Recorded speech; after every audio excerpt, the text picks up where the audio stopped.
for a real treat in terms of this discussion of diversity, something that is so important today, a discussion we've been having for decades now, but it's even more important today than ever before. We have corporations and employers that oftentimes like to state that they believe in diversity, but in fact, at the end of the day, things look very much like they have always looked. And so we are serious about real change in diversity. Why is diversity at our workplaces even important today? You know, right now, women in IT are the lowest that they've been since the 1970s. Women are not enrolling in information technology or the sciences program, but it's proven fact that women tend to think differently than men, and as technology becomes more and more adverse, women tend to think in a more collaborative approach, and our solutions that we need to be in a more collaborative thought process. So it's pretty imperative that we get used to working in a diverse environment, because we have a lot of different cultures that we're speaking to now and going to be doing business with as this world gets more virtual and as we move into the latter generations.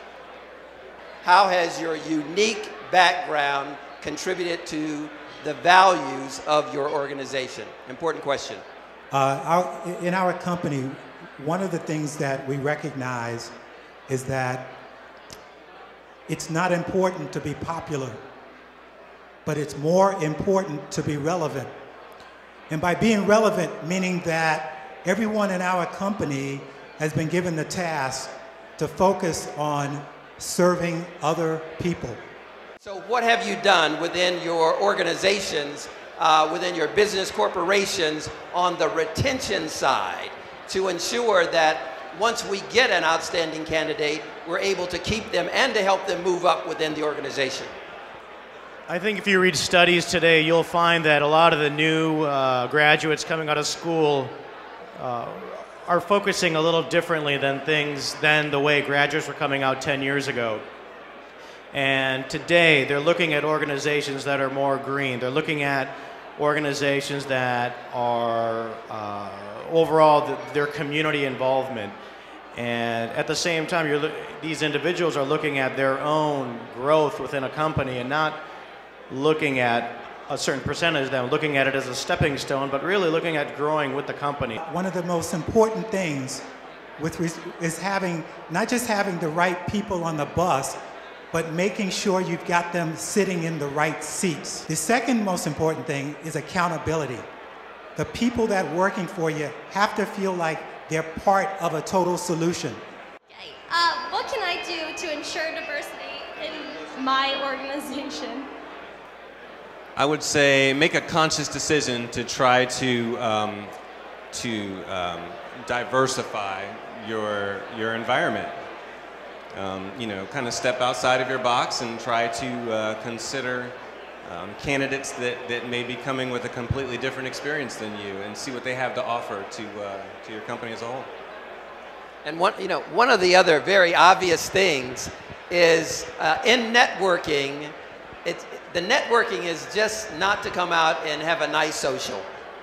The networking really is an exchange of information. And so all around you are obviously people who are engaged in information technology or who have a genuine interest.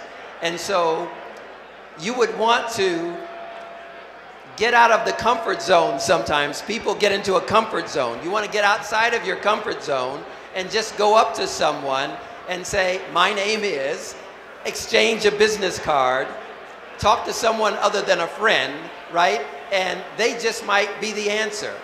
When you have somebody and you reach out to them and say, I really would like to embrace you in my organization and train them and give them an opportunity, they're really going to go out of their way to know that you've reached out to them to give them an opportunity. They're going to want to stay with you, and they're going to want to learn, and they are going to put forth a lot of effort, especially when we talk about the attraction and when we're talking about retraining the talent. You sit down and say, what are your goals? What are your dreams? Let's outline a plan for where you want to go within the corporation and you build a plan for them to work up within the company, they'll stay with you for a long time because you, one, sought them out, two, you invested in them. One way to ensure diversity for your company is to expose your company to places and organizations that are diverse. So if, for example, if you visit some of the historically black colleges and let your company know that you're hiring, if you have your employees attend some of the Latin American festivals, the German festival, the Indian festivals, it is amazing what happens when you expose your company to all of the other ethnic backgrounds that are different than what you have. The vehicle behind, I think, putting all of these thoughts together would be to maybe talk to someone on your executive board and say, hey, I think our company's ready to have a cultural competency committee or a cultural diversity committee, so you can have one voice and you can attend trainings, you can have a budget, and you can go to and recruit. There's diversity events you can go to, like NSBE, National Society of Black Engineers, SHIP, Society of Hispanic Professional Engineers. They're not just concentrated on engineers. You can go visit these societies. They have conferences, regional conferences and national conferences, and they're linked in with all the universities throughout the U.S. So it's a really good tool. We use it over at Battelle ourselves, and that has helped us out. Another thing is pipelining, sourcing, really getting linked in with the different diversity crowds, like they mentioned earlier. But that's what's helped us over at Battelle get a better slate of diversity candidates. Branding, marketing speaks to the globe, and you need to be able to identify with different cultures to be able to effectively speak to them. In the math and the sciences, the African American population has gone down. It's only up 11% since the 1970s, and the population in the math and the sciences for women has stayed the same since the 1970s. As a matter of fact, women aren't even going into the math and the sciences and IT at all.